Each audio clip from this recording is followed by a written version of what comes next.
Okay. Welcome to the Unleash Your Full Potential in the Workplace interview series. This is an amazing opportunity to share and for you to grow and implement ideas so that you can achieve success in your career and become the best version of yourself.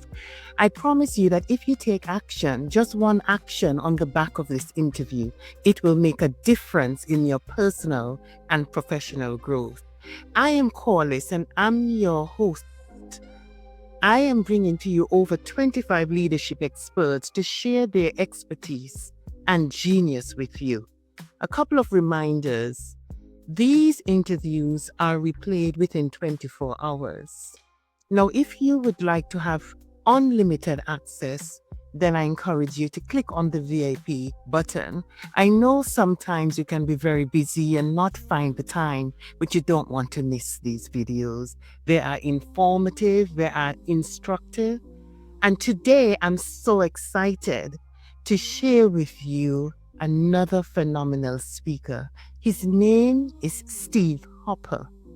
Now, Steve Hopper is a motivational speaker. He's an author and influence coach. He brings a fresh and powerful presence to the professional speaking industry. Steve has delivered hundreds of presentations at corporate events, leadership and business conferences, personal development seminars, churches, even correctional facilities. Within his life-shifting keynotes, seminars, and workshops, Steve leaves the audience with an overwhelming desire to want more and also become more. He has been featured on television, radio, and in several international magazines and publications. I am so pleased and honored to be on the same platform with Steve today. Steve, welcome. Thank you, Corliss. I am honored to be on the platform with you and your audience as well. Oh, yes, absolutely. So today, Steve is going to talk to us about winning and influencing others in the workplace. Steve? Yes. Thank you, Corliss. And hi, everybody. I'm excited to be here with y'all and excited to have the opportunity to share a little bit with you. That was an amazing introduction that I had there by Corliss. Thank you very much for that. And I'll take you back a little bit. I'll tell you a little bit more about how I got here before we jump into it. And yes, I am going to talk to you today about influence. And I'm going to talk to you about the characteristics that someone must have if they want to be a person of influence, if you want to excel in the workplace, if you want to get things done more efficiently, have people follow you, regardless of what's going on necessarily in the workplace, you can always be that positive influence. You know, I've spent the past 20 years of my life studying the difference between people that succeed in business and life and those that struggle in business and in life. And what I've found is that our success in whatever it is that we are looking to accomplish is going to be greatly dependent upon our ability to influence other people in a positive way. And I'm going to talk to you a little bit about that. But I want to give you a little bit of backstory on who I am and how I got to where I am right now at this moment. I grew up in Tampa, Florida. That's where I'm coming to you from today. And I grew up, I wanted to play football, American football. And that was my dream when I was growing up as a kid. And all the opportunities were there for the taking, and the colleges were looking at me, and there was an opportunity for me to go to that next level and accomplish that dream and goal that I had as a child. But my senior year in high school, I made a split-second decision one night that literally changed the course of my life forever. I went to a high school party my senior year. Again, goals of going to college, opportunities there for the taking. And I go to this high school party and a fight breaks out at this party. I engage in this fight. And 3 days later, the sheriff's department showed up at my parents' home with a warrant for my arrest. One of the teens that I had punched during that Friday night fight had slipped into a coma. At that moment, everything changed.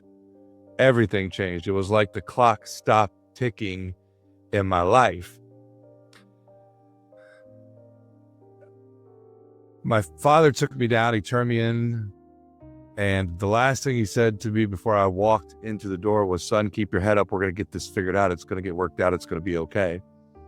I sat in that county jail my senior year for 3 months, waiting to find out if this young man was going to live or if he was going to die, waiting to find out what my fate was going to be for that lapse in judgment, that split-second decision I made that night at 17 years old.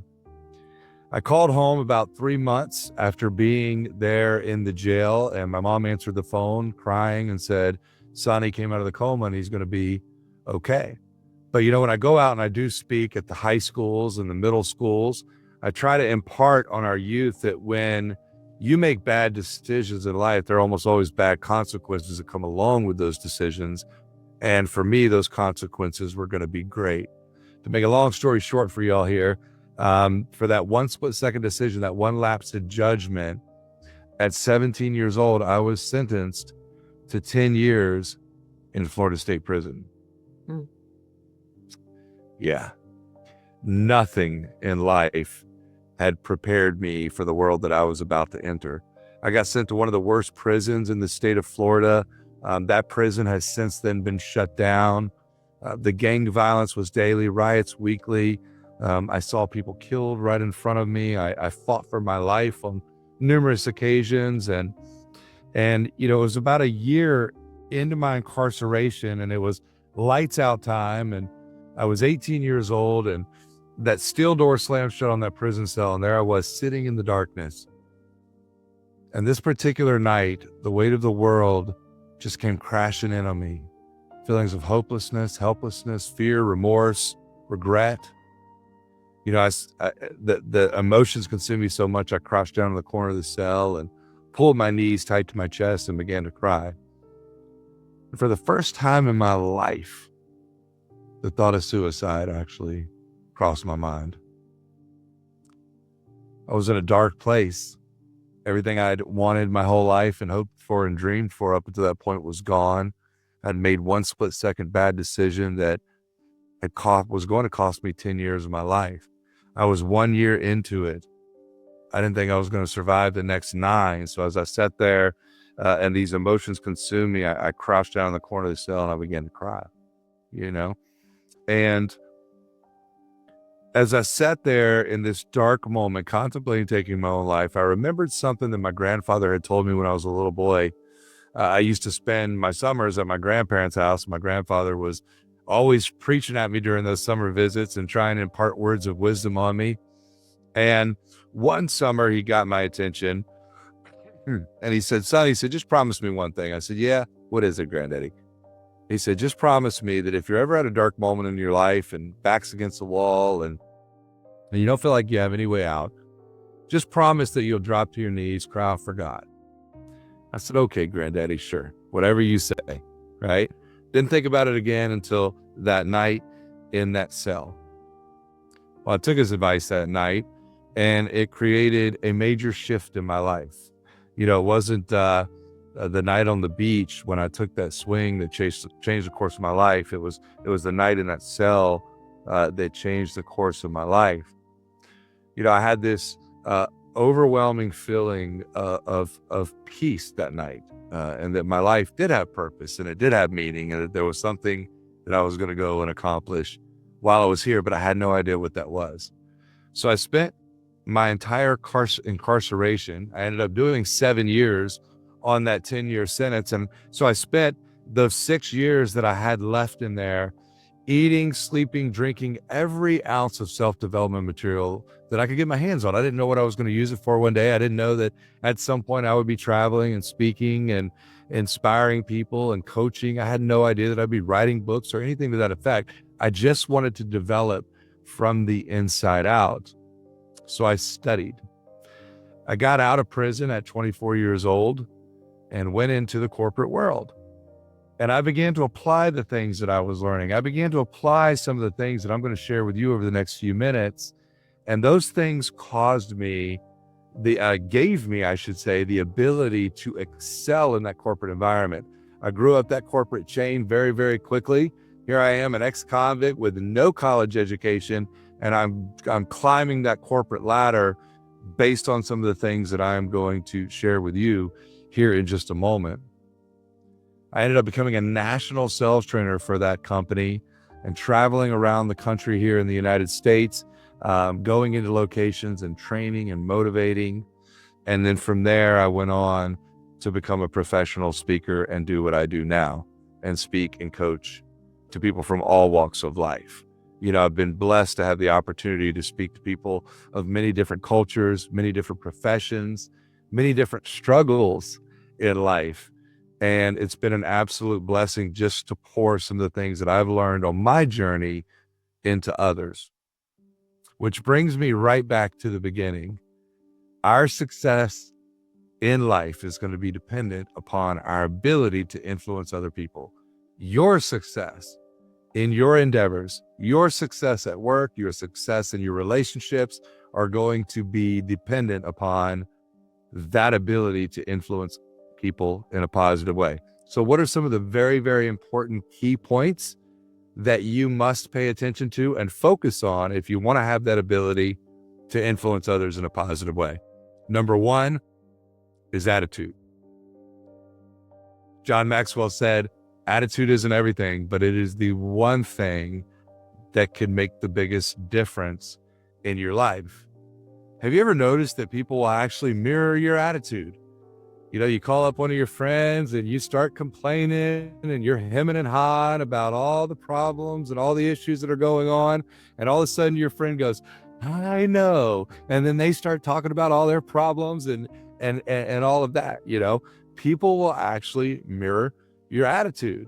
So if you show up in the workplace on a daily basis or on a regular basis and your attitude is not the attitude that is going to create the right atmosphere, then people are going to mirror that attitude. It's funny. I tell people all the time, I call my mom to check in on her and I'll call her up and I'll say, hey mom, how's it going? And she'll go, oh honey, we're just surviving. And I'm like, oh, come on, mom, you're doing better than just surviving. Did you see that your granddaughter got straight A's on her report card? Oh yes, honey, that's so amazing. Literally in a matter of seconds, able to change her mindset, her attitude in a completely different direction than where I found it when I got on the phone with her. So you have the ability, each of us have the ability every day in every situation to influence other people in a positive way. Now we know that most people are attracted to positive people. They want to be around positive people because, we all have stuff going on in our lives, right? We all have negative influences around us. We all have things we're dealing with, struggles that we may be facing. And do we really want to spend our time around somebody that has a negative attitude, especially when we're faced with so many things of our own? No, we want to be around people that are positive. So number one is attitude. Y'all, when you walk out of the house every day, you want to walk out with a smile so big that it looks like somebody took a banana and just stuck it in there sideways, because that is the kind of attitude that people are going to be attracted to. And that's the kind of attitude that people are going to follow. Number two is perseverance. I mentioned that we're all facing struggles. We all have things right now that we may be going through, whether it's relationships, whether it's finances, whatever the case it may be. We all have struggles. And perseverance is going to be key in you becoming a person of influence. You're going to face struggles in the workplace. You're going to face struggles in relationships at the workplace.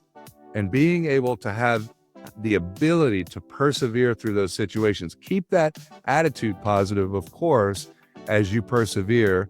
That is going to be another key factor that is going to help you elevate. It's going to help you inspire the people around you, and it's going to help you have that ability to influence others. Perseverance is key. Number three, taking ownership.